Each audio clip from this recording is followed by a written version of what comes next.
નમસ્કાર મિત્રો, આજે અમે કુંભ રાશિનું 2025નું વાર્ષિક રાશિફળ લઈને આવ્યા છીએ। આજના વિડીયોમાં આપણે જાણીશું કે કુંભ રાશિ માટે 2025નું વર્ષ શું ખાસ લઈને આવ્યું છે। શું આ વર્ષ તમારા માટે સમૃદ્ધિ અને સફળતાનો સંદેશ લઈને આવ્યું છે કે પછી તમારે પડકારોનો સામનો કરવો પડશે? તમારા સવાલોના જવાબ મેળવવા માટે ચાલો કુંભ રાશિનું વાર્ષિક રાશિફળ જાણીએ અને સાથે સાથે કેટલાક ખાસ ઉપાયો પણ જોઈએ જે તમને આ વર્ષના પડકારોનો સામનો કરવામાં મદદ કરશે। મિત્રો, કુંભ રાશિના લોકો માટે 2025નું વર્ષ ઘણા ઉતાર ચઢાવ લઈને આવ્યું છે, પરંતુ આ વર્ષ તમારા માટે ઘણી નવી તકો અને સિદ્ધિઓ પણ લઈને આવ્યું છે। જાન્યુઆરીમાં તમારી દિનચર્યા અને પારિવારિક વ્યવસ્થાને સુધારવા માટે નવા વિચારો બહાર આવશે। ફેબ્રુઆરી મહિનો પરિવારમાં ખુશીઓ લઈને આવશે। માર્ચ મહિનો ધન અને માન સન્માન વધારવામાં ફાયદાકારક સાબિત થશે અને સંબંધોમાં મધુરતા લાવશે। એપ્રિલમાં તમારા ઘરે કોઈ ખાસ સંબંધીનું આગમન થશે। છેલ્લા કેટલાક સમયથી ચાલી રહેલી અશાંતિ મે મહિનામાં ઉકેલાઈ જશે। જૂન મહિનામાં સમય ખૂબ જ અનુકૂળ રહેશે। જુલાઈમાં નવું કામ શરૂ થશે। ઓગસ્ટમાં ઘણા ઉતાર ચઢાવ આવશે। સપ્ટેમ્બરમાં તમે તમારા વિચારો સુધારવાનો પ્રયાસ કરશો। ઓક્ટોબરમાં વધારાનો કાર્યભાર અને વ્યસ્તતા ચાલુ રહેશે। નવેમ્બરમાં તમે પ્રભાવશાળી લોકો સાથે સંપર્ક સ્થાપિત કરશો। ડિસેમ્બરમાં કામકાજ વધારે હોવાથી વ્યસ્તતા રહેશે। હવે એ જાણીએ કે 2025 કુંભ રાશિવાળા માટે નોકરી અને વ્યવસાયમાં કેવું રહેશે। 15 ફેબ્રુઆરીથી 15 માર્ચ વચ્ચે તમને મોટો આર્થિક લાભ મળશે।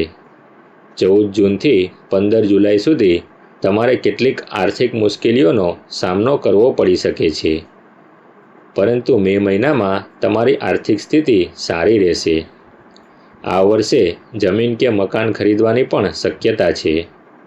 સારા કાર્યોમાં પૈસા ખર્ચાતા રહેશે। 2025 શુભ આર્થિક પ્રગતિનું વર્ષ રહેશે। કુંભ રાશિના લોકોનું કરિયર 2025માં ચમકશે। નોકરી અને વ્યવસાયમાં તમારી પ્રગતિ થશે। નોકરીમાં વિદેશ પ્રવાસની પણ શક્યતા છે। નોકરીમાં પ્રમોશન કે પરિવર્તનની તકો પણ મળશે। શિક્ષણ અને ચિકિત્સા સાથે જોડાયેલા લોકો માટે આ વર્ષ ખૂબ સારું રહેશે। ઓફિસમાં તમારી લોકપ્રિયતા વધશે। કુંભ રાશિ માટે 2025નું વર્ષ વ્યવસાયની દ્રષ્ટિએ ઘણા ઉતાર ચઢાવ લઈને આવ્યું છે। જાન્યુઆરીમાં વ્યવસાયની આવકની સ્થિતિમાં સુધારો થશે, પરંતુ ફેબ્રુઆરીમાં તમારે વ્યવસાયમાં વર્તમાન પ્રવૃત્તિઓ પર ધ્યાન કેન્દ્રિત કરવું પડશે। માર્ચમાં વ્યવસાયમાં નફાના કેટલાક નવા સ્ત્રોત બનશે, જ્યારે એપ્રિલમાં તમારે કાર્યસ્થળમાં તમારી હાજરી અને પ્રભુત્વ જાળવી રાખવું પડશે। મે મહિનામાં કૌટુંબિક અને વ્યક્તિગત સમસ્યાઓ તમારા વ્યવસાય પર અસર ન કરે તેનું ધ્યાન રાખજો। જ્યારે જૂનમાં જો તમે તમારા વ્યવસાયમાં નવું સાહસ અથવા ભાગીદારી શરૂ કરવા વિશે વિચારી રહ્યા છો, તો તમને અનુકૂળ પરિણામો મળી શકે છે।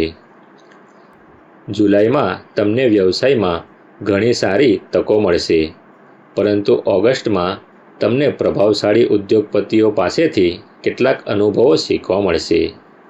સપ્ટેમ્બરમાં વ્યવસાયમાં વિસ્તરણ સંબંધિત કેટલાક કામ થશે, જ્યારે ઓક્ટોબરમાં તમારે કાર્યસ્થળ પર તમારા કાર્યોને યોજનાબદ્ધ રીતે પૂર્ણ કરવા પડશે।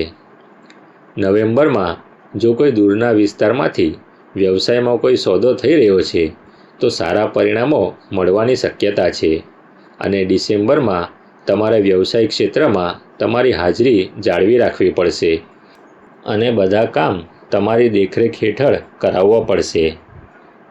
હવે એ જાણીએ કે 2025 કુંભ રાશિવાળા માટે લગ્ન અને પારિવારિક જીવનની દ્રષ્ટિએ કેવું રહેશે।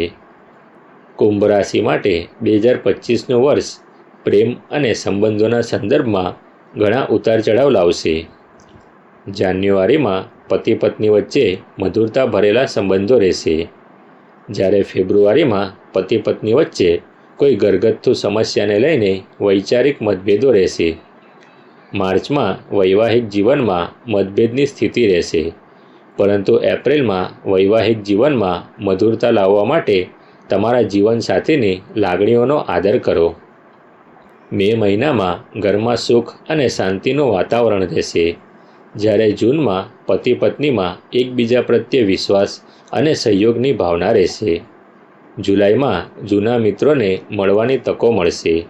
જ્યારે ઓગસ્ટમાં પતિ પત્ની વચ્ચે મતભેદોને કારણે ઘરના કામકાજ પ્રભાવિત થઈ શકે છે. સપ્ટેમ્બરમાં પારિવારિક બાબતોમાં તમારું યોગ્ય યોગદાન રહેશે અને ઘરમાં સુખ અને શાંતિ રહેશે. ઓક્ટોબરમાં ઘરમાં ખુશીનું વાતાવરણ રહેશે.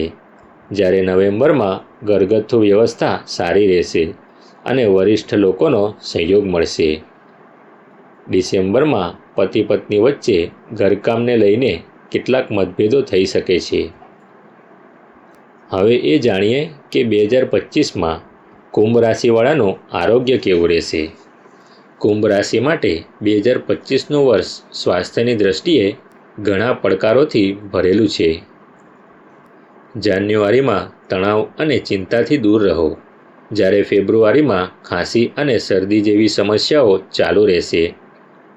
માર્ચમાં એસિડિટી અને કબજિયાતની સમસ્યાઓ તમારી દિનચર્યાને વિક્ષેપિત કરશે. જ્યારે એપ્રિલમાં તમારું સ્વાસ્થ્ય સારું રહેશે, પરંતુ અસ્વસ્થ માનસિક સ્થિતિ તમારી કાર્યક્ષમતા પર નકારાત્મક અસર કરશે. મે મહિનામાં તમારા સ્વાસ્થ્યનું ખાસ ધ્યાન રાખો. આ સમય દરમિયાન ચેપ અથવા સોજા જેવી સમસ્યાઓ થઈ શકે છે. જૂનમાં મોસમી રોગો તમને પરેશાન કરી શકે છે.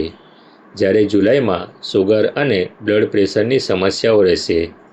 ઓગસ્ટમાં તમે થાકેલા અને નબળા અનુભવશો. જ્યારે સપ્ટેમ્બરમાં અસંતુલિત આહાર ટાળો. સ્વાસ્થ્ય પ્રત્યે થોડી સાવધાની રાખવાથી તમે ઓક્ટોબરમાં સ્વસ્થ રહેશો.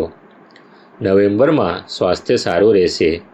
ડિસેમ્બરમાં વધુ પડતા કામના ભારણને કારણે શારીરિક અને માનસિક થાક રહેશે. હવે એ જાણીએ કે 2025માં કુંભ રાશિવાળાએ શું સાવચેતી રાખવી. કુંભ રાશિ માટે વર્ષ 2025 ઘણા પડકારો અને સાવચેતીઓથી ભરેલું છે, પરંતુ આ વર્ષ તમારા માટે ઘણા નવા પાઠ અને અનુભવો પણ લઈને આવશે. જાન્યુઆરીમાં તમારા સંબંધોમાં વાતચીતનો અભાવ ન રહેવા દો અને આળસને કારણે કોઈપણ કામ મુલતવી રાખવાનો પ્રયાસ ન કરો. ફેબ્રુઆરીમાં પરિવાર અને વ્યક્તિગત પ્રવૃત્તિઓ વચ્ચે સંતુલન જાળવવામાં કેટલીક મુશ્કેલીઓ આવશે. માર્ચમાં કોઈ બાબત વિશે વધુ પડતું વિચારવું અને નિર્ણય લેવામાં સમય કાઢવો તમારી કાર્યક્ષમતાને અસર કરી શકે છે. એપ્રિલમાં વરિષ્ઠ લોકોની સલાહ અને માર્ગદર્શનને અવગણશો નહીં. જો કોઈ કોર્ટ કેસ ચાલી રહ્યો હોય તો મે મહિનામાં તેનો સમયસર ઉકેલ લાવવો પડશે. જૂન મહિનામાં ક્યાંય પણ રોકાણ કરતી વખતે કે ખર્ચ કરતી વખતે તમારે તમારા બજેટને ધ્યાનમાં રાખવું પડશે. જુલાઈ મહિનામાં તમારા બાળકના અભ્યાસ સંબંધિત કોઈપણ સમસ્યાનું સમાધાન શોધવામાં થોડો સમય લાગશે. ઓગસ્ટમાં તમારું મન નાની નાની બાબતોમાં વિચલિત થશે. સપ્ટેમ્બરમાં વ્યક્તિગત બાબતો પર મતભેદ અથવા દલીલોની પરિસ્થિતિઓ રહેશે. ઓક્ટોબરમાં તમારા ગુસ્સા અને ઉતાવળ પર નિયંત્રણ રાખો. નવેમ્બરમાં પ્રતિકૂળ પરિસ્થિતિઓનો ઉકેલ લાવવા માટે ગુસ્સે થવા અને ઉશ્કેરાઈ જવાને બદલે ધીરજ અને સંયમથી કાર્ય કરો. ડિસેમ્બરમાં બેદરકારી અને આળસ તમારી નબળાઈઓ હશે. હવે વર્ષ 2025 માટે કુંભ રાશિવાળા માટે કેટલાક ખાસ ઉપાયો જાણીએ જે તમારા જીવનને સકારાત્મક અને સમૃદ્ધ બનાવી શકે છે. પહેલું, શનિવારે પીપળાના ઝાડને પાણી અર્પણ કરો. શનિદેવની કૃપા પ્રાપ્ત થશે. બીજું, હનુમાનજીની પૂજા કરો. તમને શક્તિ અને સાહસ મળશે. ત્રીજું, નિયમિત યોગ અને ધ્યાન કરો. તમારું માનસિક અને શારીરિક સ્વાસ્થ્ય સારું રહેશે. ચોથું, ગરીબો અને જરૂરિયાતમંદોને મદદ કરો. તેનાથી તમને પુણ્ય મળશે અને તમારું જીવન સકારાત્મક બનશે. પાંચમું, શનિવારે કાળા રંગના કપડાં પહેરો. શનિદેવની કૃપા મળશે. છઠ્ઠું, દરરોજ શનિ મંત્રનો જાપ કરો. શનિદેવના આશીર્વાદ પ્રાપ્ત થશે. આ ઉપાયો અપનાવીને તમે તમારા જીવનને સકારાત્મક અને સમૃદ્ધ બનાવી શકો છો. ડિસ્ક્લેમર: આ માહિતી સામાન્ય માન્યતાઓ અને જાણકારીઓ પર આધારિત છે. અમે તેની પુષ્ટિ કરતા નથી.